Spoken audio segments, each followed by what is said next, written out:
Hey, are you even listening to me? We're talking about our daughter's career path for her senior year at high school, but my husband is just looking at his phone. I'm talking about something important to you. Shut up. If she wants to go to a college, then she has to pay for it herself. I don't have money to give to a stupid daughter who can't take care of her own grandmother. Huh? What the hell does he mean? I looked at my husband's phone and saw something outrageous on the screen. My husband, Dave, and I have been married for 18 years. Our only daughter, Anna, is a sophomore in high school. I ate very well. Good, but make sure to clean up after your plates. Okay. Hey, aren't the exams coming up soon? Yeah, that's why I'm studying now. You should also start thinking about what path you want to take in the future. I know. It was that time of year I get concerned about Anna's future career path, but I'm relieved that she's growing up well. Like this, the three of us were getting along well and living a peaceful life together. But there's one thing that worries me a little. And that's my mother-in-law, Judy. My mother passed away soon after I got married. At the funeral, Judy said and did something inappropriate. Mom. You're my son's wife now, so don't cry over something like this. Huh? The reason she died so early was because her bad behaviors on a daily basis, right? She'd say very insensitive stuff at me, who was crying at the time, and she also made fun of my mother. What are you talking about? That's inappropriate.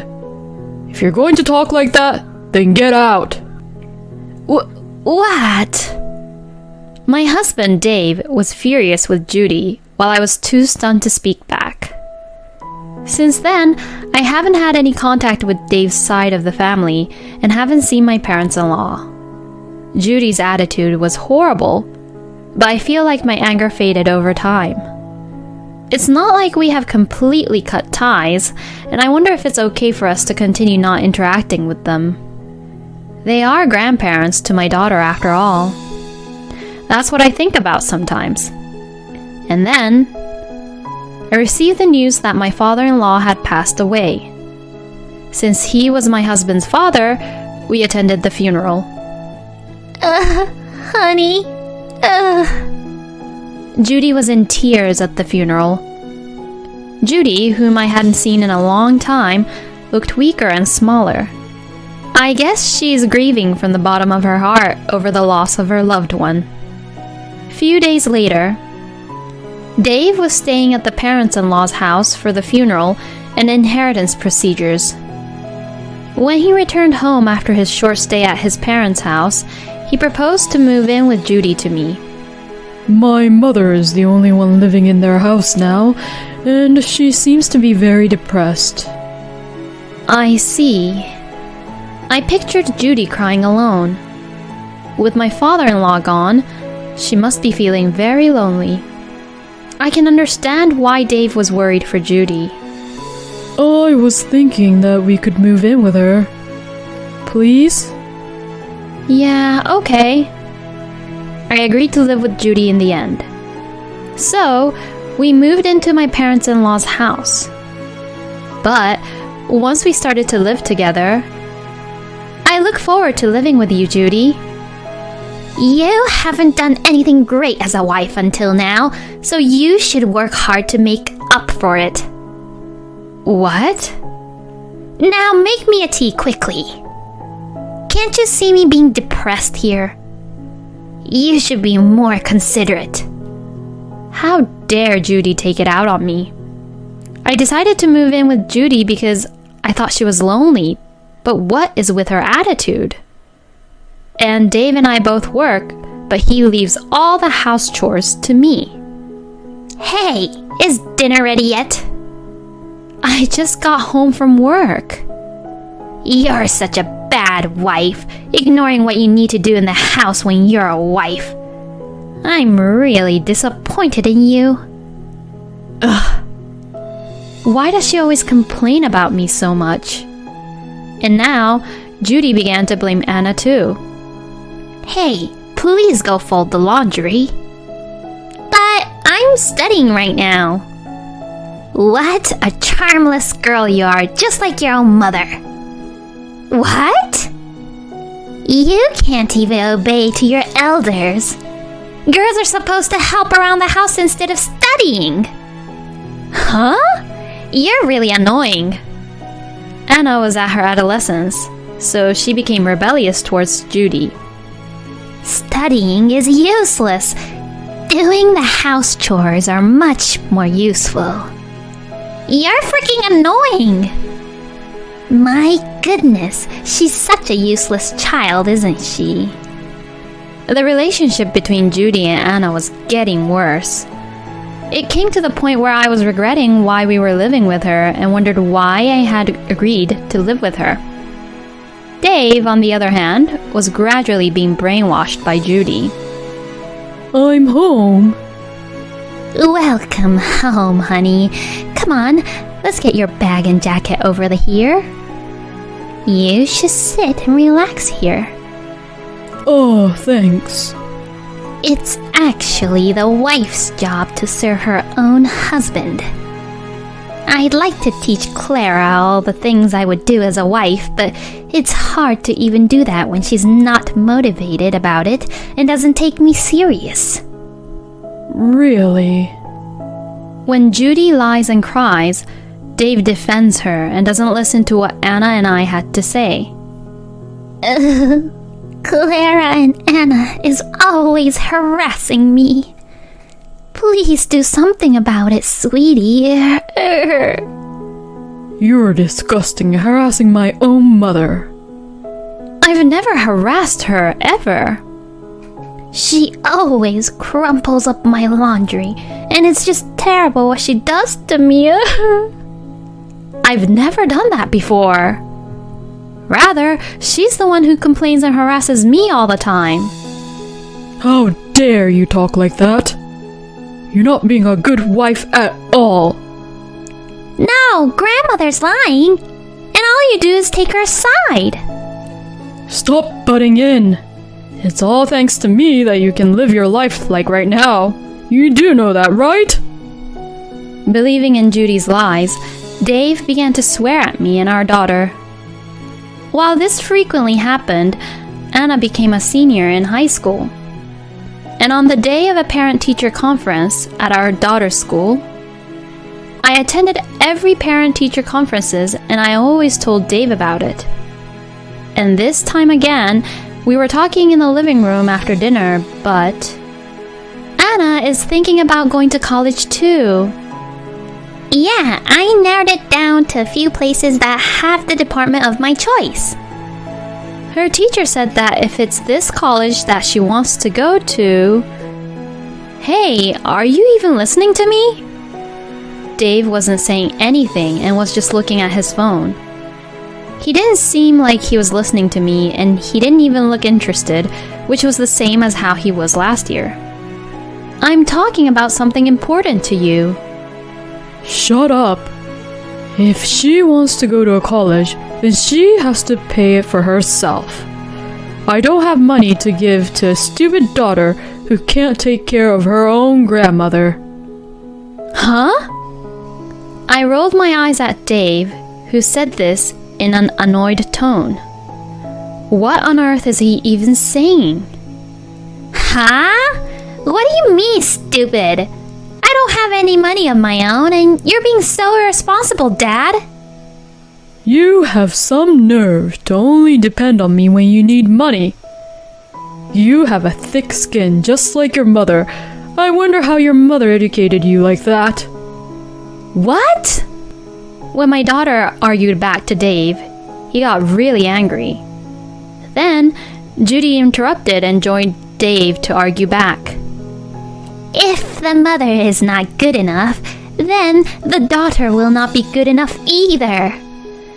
A daughter who doesn't know her place and gets cocky doesn't deserve to have anything paid for her. That's right. Why should I pay money for a selfish, stupid daughter? How dare he says that Anna was selfish. We have been saving for our daughter's college fee, and it's not like we didn't have any money. I couldn't take it anymore that Dave and Judy would say something like that just because they didn't like us. If you're going to be this annoying about money, then fine. I'm getting a divorce. I was so frustrated that I declared for a divorce. There is no way you can afford Anna's college fee on your own, you idiot! Dave scoffs at me as he says that. If you want a divorce, do whatever you want. I don't want a useless wife who can't take care of her own husband's family, and I don't want a stupid daughter who is educated by such idiot wife. The savings for the family that you and I had together will be used for my family, mainly my mother, so don't you dare count on it. Oh, I see. Well, I hope that we live in a world where your arrogance is tolerated. Dave yells at me as he looks down on me, and I laugh back at him without flinching. Don't you worry about the money, just follow me, Anna. I turned to my daughter and gently told her. My daughter, puzzled by the sudden turn of events, remained silent. You're going to go to your father and cry to him, aren't you? He should be so annoyed by you to be depending on him at your own age. Well, I guess it can't be helped since he's the one who raised you to be his idiot daughter. You get angry when people speak horribly of your own family, but you speak horribly of other people's families. You're so contradicting. My daughter seemed to realize something when she heard that. Let's go now, Anna. Yeah, I'll follow you, Mom. So Anna and I left my parents-in-law's house. For the time being, we decided to stay at my parents' house. A few days later, I asked my lawyer to proceed with the divorce. I sent a letter of contents certified notice to Dave. A few days later, my husband came over to my parents' house. What are you doing here? I'm sorry. I sincerely apologize. I don't want a divorce. Please come home. When I answered the door, he apologized instantly. My husband hangs on to me with a stupid look on his face. Actually, I had noticed that the savings we had made together as a couple were decreasing. When I requested for a background check to the credit card agency, I found out that Dave was spending money to a hostess in a club. He was secretly preparing for divorce. And apparently, Dave was known to be one of the customers that club hostesses didn't want to get involved in. I'm going to divorce my wife, so marry me. Huh? What are you even saying? I truly love you, and I can make you happy. I'm not really looking for that. After I declared for a divorce, he proposed to a club hostess that he has been crazy about. When the proposal was rejected, Dave was unsatisfied and he was finally banned from the club because he kept on pursuing her. His contact information was also blocked by her. Still not ready to give up, he waited for the club hostess near the club. I'm serious. Please, just listen to me. I have to go to work now. Please, I need to talk to you. I'm in a hurry. When he tries to talk to her directly, she coldly rejects him. After being seen multiple times by Dave's colleagues, he was shunned within his company. When his boss found out about his nightlife activities, he was called in for questioning. I heard that you've been stalking a club hostess into the club. I'm not too impressed with that kind of behavior.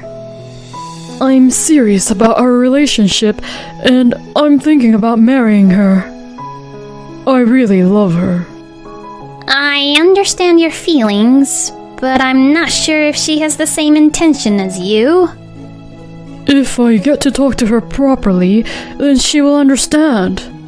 Well, to begin with, I thought that you had a wife and a daughter. My wife and I are divorcing. Both my wife and my daughter are annoying and have the nerve to say things about going to a college. The hostess from the club is a much better woman than my selfish wife and my daughter.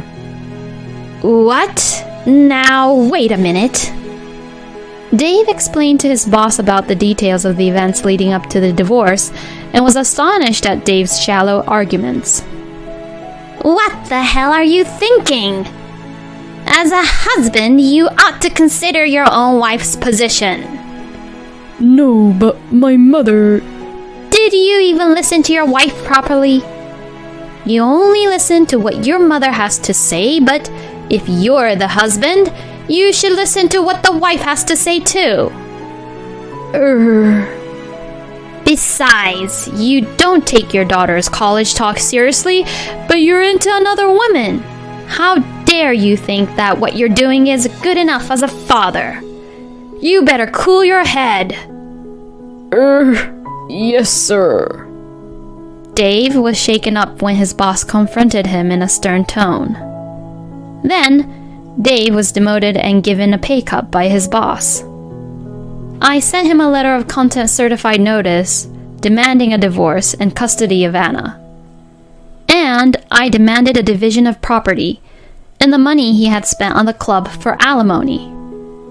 I'm really sorry. I was wrong. Let's start over. Even if we don't get divorced, you still have to pay for the money you spent behind my back, though. What? I lightly point out about money, and Dave is surprised. I knew that he just didn't want to pay. He doesn't genuinely want us to come back, does he? I sigh in disgust. You leave all the house chores, looking after Anna, and taking care of your own mother to me. I can never get back together with a scum like you who decides the future of Anna and I just because you were my husband and tries to live a happy life when you're only playing around with young, cute girls. I refused to get back together with him once and for all. Then, my daughter showed up from the back of the house. Anna, I'm really sorry. I'll be a good father to you, so let's start over. When Dave noticed Anna, he clung on to her. But Anna glared at Dave coldly. Do you have any idea what I've been going through these past few months? If you think that you can be forgiven with just one such light apology, you're being stupid, and just because I'm only in high school, you look down on me too much. A father who takes away his own daughter's future options, but plays around and pays to other young women is just too creepy and gross for me. Dave couldn't hide his shock at Anna's complete rejection towards him. He slumped his shoulders and left. Then soon after, my husband was completely depressed. I can't stand middle-aged men who can't tell the difference between reality and fun. He was also rejected from the hostess at the club.